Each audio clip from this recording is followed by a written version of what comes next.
So the Tesla bot has been announced, and that's a pretty interesting thing. And MKBHD did a really great rundown about why it makes sense for Tesla to make that.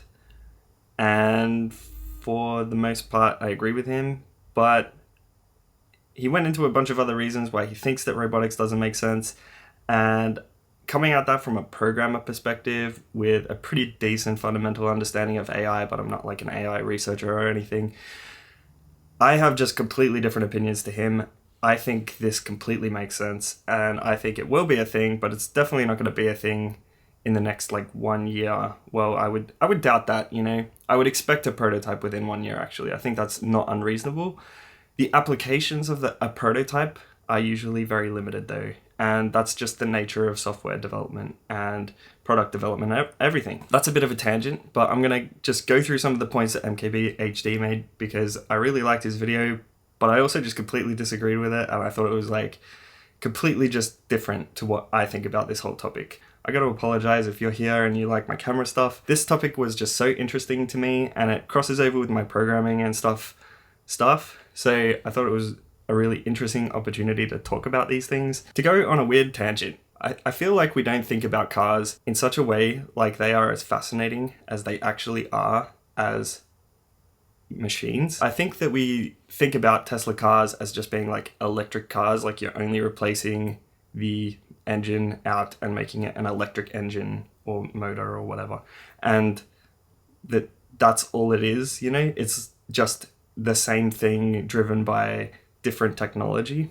But I think that's so far removed from what a car is fundamentally. And when I think about a car, or, for example, when you watch a movie like Pacific Rim or an anime like Neon Genesis Evangelion or the Gundam series, you think, wow, wouldn't it be fascinating if giant mechanized robots existed that we could pilot, and you can move around and whatever, they punch aliens or something. There is no reason why we would create that, because to create something that large to move around would just be so... there's a reason humans didn't evolve to be that large, because it's just takes so much energy to move that much physical material that there's no value to doing that.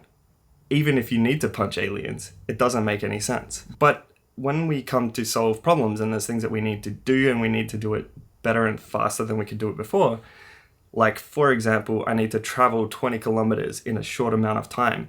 We used to solve this using like horses and things, but as technology and our engineering crafts developed, we created cars, which is essentially you pilot a car the same way that a pilot would pilot a mecha or one of these animes or movies or fictional things. So really, the car is a mecha that modifies your physical abilities and makes you able to travel hundreds of kilometers an hour, or miles an hour, I don't care how you want to calculate it. And that's actually what a car is. It's like a machine that we pilot to modify our physical abilities, because we can't do those things typically. We can't fly through the air typically. We can't move that fast. When you think about things like that, we already are creating kind of robotics. However, cars originally were sort of machinery-oriented approaches to this, where they run on the combustion engine. It's all just energy translated into forces that we turn some wheels and drive around and do things like that. And that was a really awesome technology, a really interesting application of that technology. Now, when you look at a Tesla vehicle, it is also the mechanics of a car. So, it is a mechanical car. However, we've replaced the whole piloting aspect with an AI, and the focus of that AI is like reading visual signals, which is kind of a little, it's kind of fundamentally even different to an eye. Even though cameras are kind of modeled after an eye, it's like we have interpreted what cameras do, or cameras do a thing that we can interpret visually. And now we are making a computer that interprets what we interpret visually again, so that we can give it the information that we believe we have about the world and create a model that you can operate within safely to pilot a vehicle. So it's quite a funny concept that we've created this abstraction over vision, and we interact with that abstraction rather than, say, going directly to some sort of other sensor type of thing. But this is how we approached it, and that's interesting to me. Anyway, AI itself is like, what I think people don't really understand is that AI is just a software model. The driving technology behind the AI that pilots these vehicles is a decision-making model that is modeled after how we understand that our brain is modeled to make decisions. But you create systems of neurons that essentially make a decision based on the information that they have, and those neurons all operate together to create this model. It's a really big, complicated system. And at some level, we don't know how it works, which is what makes it interesting when the Tesla guys are talking about their AI. They have to create these models to create the decisions, and then they have to create some way to interpret what we think the decisions are that they're making. Not just think, like we know probably from the information that we're getting as the decision, but you have to revisualize and like to debug the actual data, which is really also just a weird problem. But anyway, these are difficult problems, but we've been at these for a really long time because basically since creating computers, it seemed like an interesting problem to solve. So these whole areas of AI are not very new, they're just being innovated on a lot. Anyway, getting back to it, the interesting thing about a Tesla vehicle, what makes it special, is not that it's a different car, but that it is the same car piloted by a computer, or it's a computer that pilots a vehicle, and that's what makes it interesting and special. So when you think about the applications of AI to vehicles, it's actually kind of tricky just to think of anything that's useful to do with a vehicle other than drive from destination to destination, because a vehicle is already such a specialized piece of machinery, right? So its main job is to modify the speed that you can travel between destinations. And then once you are done with the vehicle, you exit and walk away from the vehicle. So, I mean, you can modify things about the experience of being in the vehicle, but there's actually not that much more to do with a vehicle to make it a general use machine. Even though the AI that they use to approach the problems of computer vision and modeling these worlds and whatever may be a general use AI. If not the AI that they specifically use for Tesla, at least the AI being used with OpenAI, where we've seen you can give it an interface to a game like Dota 2, and as long as you can give it the feedback of goods, like good outcomes versus negative outcomes, then it can learn to play the game itself. I don't know if it actually interacted through the visual rendering part of the game, because it may not have. It may have just been given like the actual positions and stuff of elements in the world or something. But it doesn't matter. The point is, it had a problem, and all it had was the goals it needed to achieve, and it solved that as good as the professional players because it could play infinitely against itself and, you know, it could learn. And another point to just drive that home is like, if all you have is a mechanical car and you only mean to make mechanical augmentations to that car, it's extraordinarily challenging, and I would say practically impossible, to turn a car into a self-driving vehicle. So these concepts of what a Tesla vehicle is, or any vehicle that integrates heavily computers versus a mechanical vehicle, are so not similar in conceptually that it's actually quite mind-boggling to think about. So Marquez made a point. He says, if you want to make a robot for a task, you don't want to build it like a human, you want to build it for a single task and make it as efficient as possible at that one task. And to that, I agree that that is the most efficient form of the robot, but it is not the most useful form of the robot.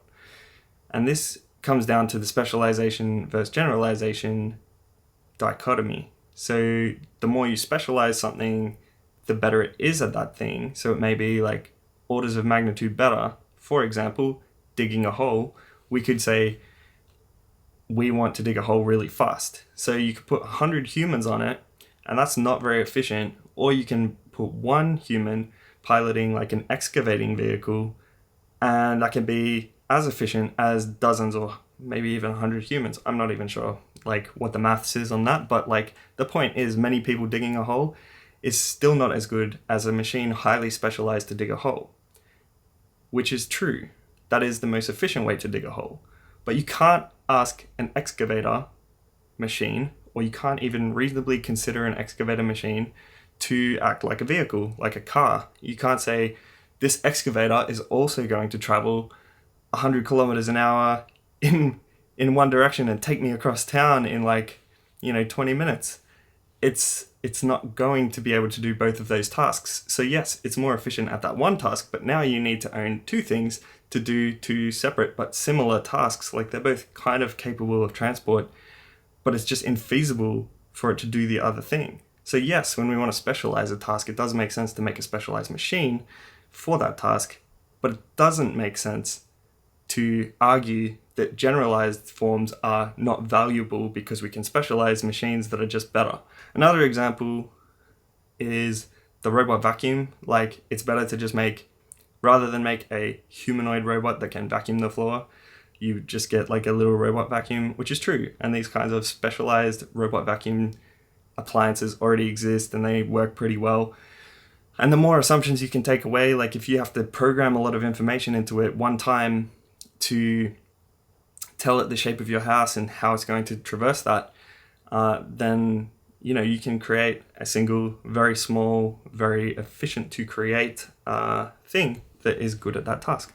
However, you can't reasonably ask or consider a robot vacuum to dust your shelves or, do anything in a place that is not within 6 inches of the floor. It doesn't make sense. It can't vacuum the stairs. As far as I know, there's no products that do that. Maybe there's one, but it's crazy. Like this kind of specialization is good at that specialization, but it doesn't even go to a minor level, a minor order advancement of generalization. You can't make it do one thing even slightly more complicated in the same domain, which makes it kind of useless compared to a generalized form. So yes, this is like a fair point to say that it wouldn't be as good at any of these things as the best thing at those things. However, it's not really a reasonable way to rationalize that it shouldn't exist, because humans built the entirety of the world in a generalized form. So it makes sense that replicating that form is at some level valuable. The next thing that MKBHD said, the list of things that you could want a human-shaped robot for is pretty small. And I think that's kind of true for maybe a family type use case. So I think his arguments came at it from as a consumer, why would I buy a humanoid robot? Though I think the answer is pretty obvious, because he gave an example of like a bed making machine or something like this. And yeah, I suppose you could make a highly efficient bed making machine, but I would argue that that is far less valuable than a generalized machine that can also make your bed.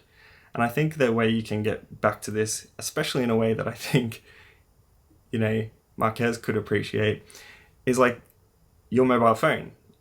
When mobile phones first became a smartphone, I think maybe before mobile phones became a smartphone, which is not even that long ago, it's like 2007, it would have been a little bit of a crazy idea to say things like, the mobile phone should also be able to, well, actually, it kind of was crazy. There was like the Nokia Engage and stuff, where it was like a mobile phone that could play games, and everyone's like, I don't really want my phone to play games, It seems unnecessary to spend so much extra money just for this one extra thing that it can do.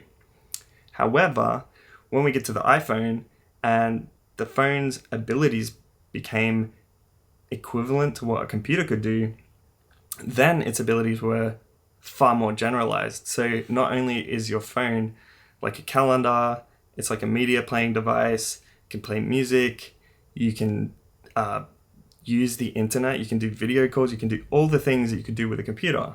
Now, yeah, we could look at things and say, hey, my computer is better at sending emails than my smartphone, or my TV is better at watching movies as an experience, just in general, than my smartphone. These things were all true at the start of the smartphone era, but they didn't stay true for very long. And the fact is, we're actually very willing to compromise on how good of the experience would be if the experience is generalized.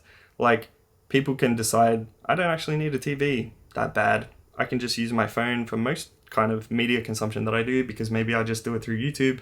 I don't even need a laptop because I can just send emails through my phone. I actually know people that live their lives like this, and I don't get behind it because I'm a tech guy. But, like, that is a reasonable way to live your life, generally. Maybe you would just need like one laptop and that's it. And if you don't watch that much TV and you're more of an outdoorsy person anyway, well, all of these devices are unnecessary, because you have one generalized device that kind of services all those needs in a kind of simplified way, and that might be enough for you. The generalized case is already like a compelling argument, because, we don't want a specialized machine for all the things that we can do in our life. And yeah, so his exact words were, when I picture a robot that's super good at that, I picture a robot that's super focused and super efficient. And yes, that is the truth. You do trade off, efficiency for, less efficiency, but generalization.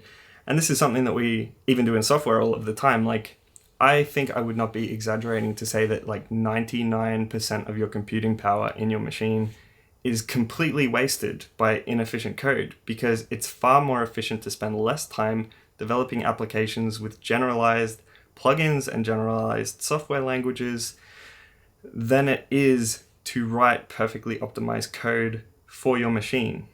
And we try to make optimizations as much as possible, but realistically, the only place that we actually need to operate with these optimizations is in things like hardware level operations that need to happen in real time. And that's where this crosses into the games domain. That's why I'm kind of opinionated about it. But, even in games, we're to a level of computing power that we use things like Unity and Unreal, and hardcore computer programmer types, they'll be like, they're not very efficient, but it actually doesn't matter. More people can make more games quickly, and small games don't need mad efficiency to be good games. So the game at the end of the day is what matters more than how good the silicon runs that command or can calculate that number. It doesn't matter. It's completely irrelevant. Well, it's relevant to the engine developer, and it's relevant to the people that need to engage at that level of the problem, but not every person that makes a game needs to engage at that level. So that's why these things, generalized tools, generalized languages like C# and VB.NET, all of the Microsoft languages, in fact, they're built on top of an abstraction layer that intentionally abstracts you away from, the hardware level things. So the usefulness of a generalization like robotics is going to be in what the interface is. And the interface to the human world is a world built for humans. So it only makes sense that the most valuable thing that you could create is a robotic humanoid. So eventually this will be a thing. Now, will it be a thing by Tesla? That is, I think, very possible. It's very in their wheelhouse. But, I don't see a consumer product coming next year. And in fact, that's not even what Elon Musk said. He said like a prototype. So, at best, you could probably hope for a Atlas type thing that walks around. But that's the nature of a prototype, right? Like, you don't get prototypes. You don't necessarily make a prototype to prove that you can do everything different. You sometimes make a prototype to prove that you can do it at all. And if you can do it at all, you can build on top of that prototype, or you can build on top of that technology and the assumptions that you can do it. The fact that reviewers tech, I didn't even know what Engadget is, but the fact that they're giving Elon Musk crap about saying that, he hasn't committed to anything because they're only prototyping something and they haven't even all of that stuff is irrelevant. It doesn't even matter. The proof will be in whether a robot can exist and walk around and even just maybe do one functional task. How long is it going to take for a robot to get good at what humans are already good at? And that's a fair question. However, my argument for this is that it almost doesn't matter.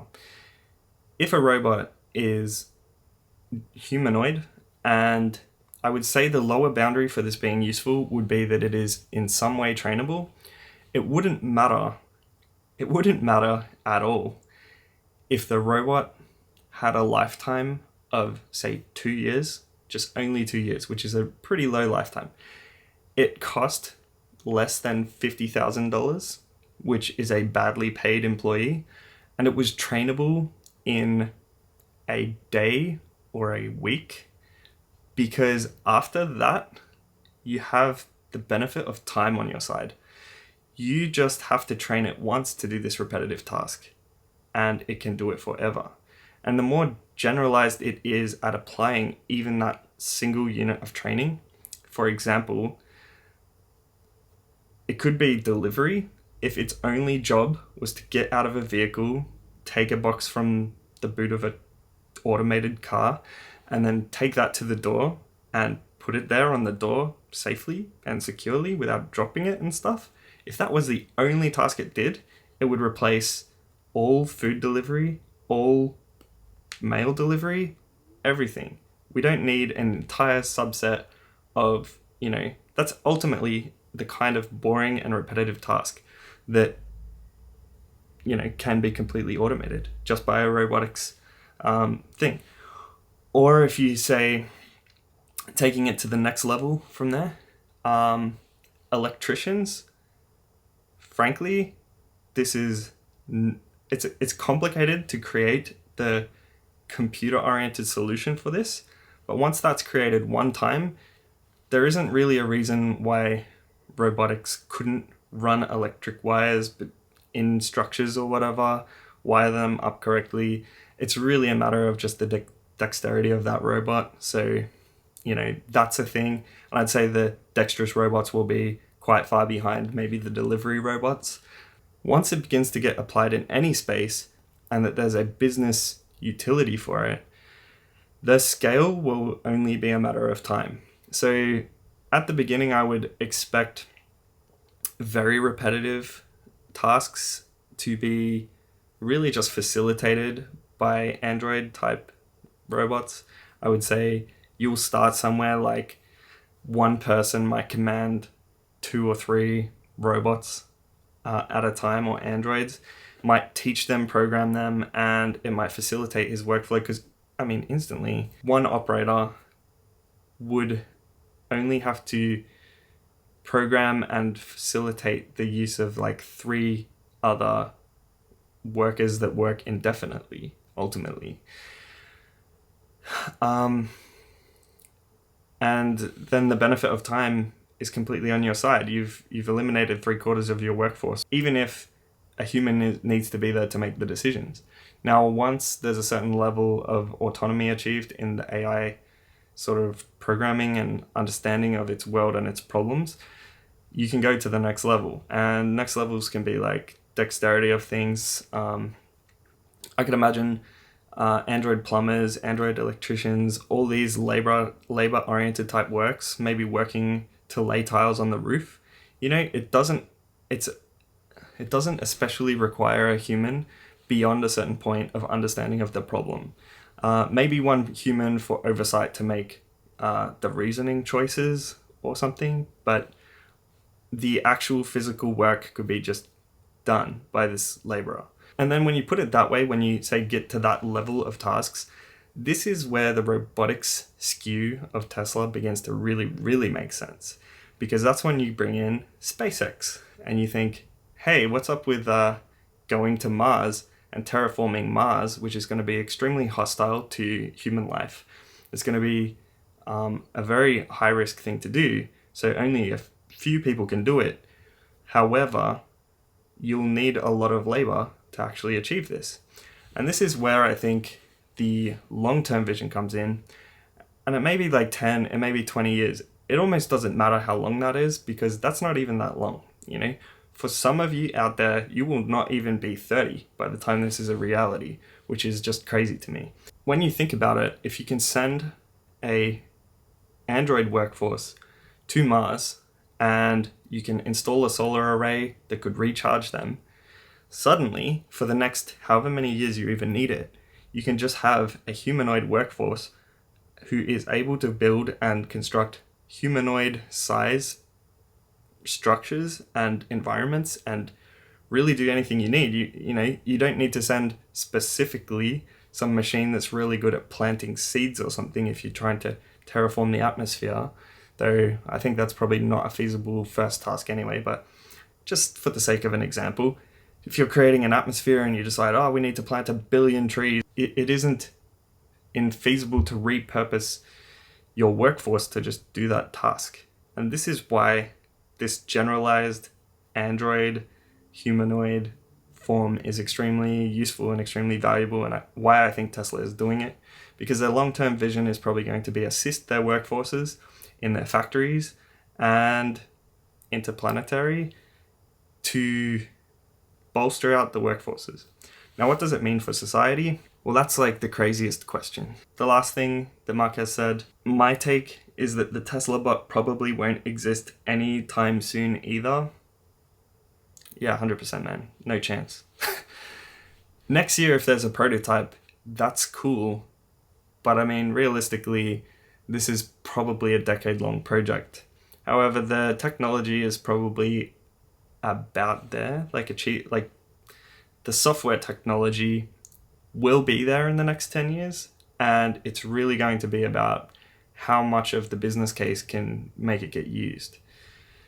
What does it mean for society? Well, taking on massive amounts of laboring tasks is going to be an interesting one. I don't think humans, everybody always says this, and I agree kind of generally, but I don't think humans will be replaced in one fell swoop until AI gets to a sufficient point. But we do have to start thinking about how you transition from capitalist society. And I say the word capitalist, I'm probably going to instantly trigger a bunch of people out there. But the fact is, like, working for money when you can buy a person that will work indefinitely. I say a person, but it's essentially like a robot which will function as good as a person. There will be no value to employing people, you know? There would be no reason, even if this robot was like $100,000, there wouldn't be a reason why you would buy a person if the robot could do the same job. That's just facts. I think it's a big thought experiment that maybe everyone should be thinking of doing, and the universal basic income idea that Elon Musk even mentioned in his thing, it's only just one idea out of all the ways that it could happen. And people don't like it because it sounds like communism and stuff like that, but we have to determine, what do humans do when they're required to do nothing? Do we all just create art, or what do we do? Like, it's a tricky question. It's a fundamental question of existence, for one, but also, how do you transition a society where everybody only can eat if they get paid to something where no job needs to be done? We could kind of just chill out, hang out with our family and our friends all the time. Like, there wouldn't be a necessity for anything. What does it mean for society? How do we transition like that? Nobody actually has a good answer for that question. And when do you begin to look at that as a necessity? Like, do we just wait until people are starving? I don't think that's a good answer. But, how do you know the threshold when jobs no longer need to be done by a human? We could ask our assistants to do it, And I think people are going to probably conflate this whole concept and conversation of AI and stuff with conscious AI, which I think is a just completely different thing. We're going to have generalized AI that doesn't have a consciousness for a long time, I think, before we have a conscious AI. So I think, I'm not entirely sure because we don't exactly know what a consciousness is, but yeah, I think we don't necessarily have to worry about a consciousness being created? Probably. So the use for an average kind of family, I think there's actually a lot more reasons than we'd probably think about. Like the shopping example, I think it's easy to just think, oh, we'll just put the robot in the car, it'll go get the shopping and bring it home. But I mean, this could be doing everything. This could be like going to the shop, getting all the things that you wanted, coming back. It could even notify you, wirelessly, say, hey, I couldn't find this. Do you want that instead? Give you options. Bring it back, put it in your cupboard, cook with it. It could do all these tasks for you eventually, not straight away. This isn't going to be like an out of the box, we've just created this thing that can generally achieve every task in your household. That will be impossible. However, like say 10 years after a consumer grade product exists, that would be pretty feasible. I would say, smartphones have not even been around for 2 decades at this point, and they can already do so much stuff compared to what they did originally. They are better than the computer that I had at the time that they were released by a lot. So this is like the kind of insanity of modern technology, and I think it's easy to not understand or not even perceive that technology is accelerating. And as soon as there is a commercial product, then it will start accelerating at a mad, insane rate that we need to actually think about the kind of problems that I was alluding to. The other thing that I think is funny is that we think about robotics like it's really inefficient. But when you look at the metrics of what a human body takes to run, here's some metrics from Stanford University. It was like the top Google search result. I didn't really check it that thoroughly, but for the purpose of my demonstration, it doesn't matter. So the average human at rest produces around 100 watts of power, and over a period of few minutes, humans can comfortably sustain 300 to 400 watts. And in very short bursts of energy, 2000 watts. So 100 watts, that is only about as much as a light bulb. And if that is the amount that our body produces in energy, then we know the actual, say, even if humans are somehow perfectly optimized, which I think they're not, that's the lower bound required for like a bipedal human with consciousness to be operating independently in the world. That's the lower bound. It's based on hardware, and our hardware is organic, which may have further optimizations. But that is a mind-boggling thing to think about. Like when you say a bipedal form is not very optimal, 100 watts is not actually a super high cost, energy-wise to actually power. So it is a feasible thing eventually. Obviously, we're not going to have out of the gate optimal robots that can just operate at 100 watts or whatever. But it does indicate that, it's not going to be that extreme of a requirement to make bipedal robots do a lot of tasks and be extremely costly energy-wise. Like, it's possible to get it lower. And yeah, to be honest, the most valuable thing for me would just be a robot that cooks, because I'm like so bad at organizing my meals. I'm just not good at that. That's my one weakness, I would say. Shower thought of the day with these robotics things. Even if a single robot can be overpowered, many robots probably cannot be overpowered. Like, I would still be afraid of 100 children beating me up, probably. Especially if they had ropes on me or something. Enough children could tear you limb from limb. So even if you can run away from a robot that travels 5 miles per hour, which is kind of quick, like, you have to be running for your life to get away from a 5 mile per hour robot. And if there's enough of them, maybe you haven't heard about the tragedies that happen in tug of wars. Like, lots of children tugging on opposite ends of a rope can create a lot of force. So if you put a child with like a rope on one side and a rope on the other, like, that's bad news, man. Like, you don't want that. I bet robots could tie rope on you. If they got lithium batteries on the inside, that is going to mean that we're going to have explosive robots when we shoot them, which is kind of cool. Even if things do go wrong and we end up in a robot war, it'll be pretty much like a video game, but more horrific. Don't worry about any of that. Those are my thoughts. I hope that was interesting to you. Here I'm going to talk about tech, cameras, maybe video games some of the time, but that's my day job, so I get a little bit bored of talking about that all the time. But yeah, tell me what you think. Catch you later.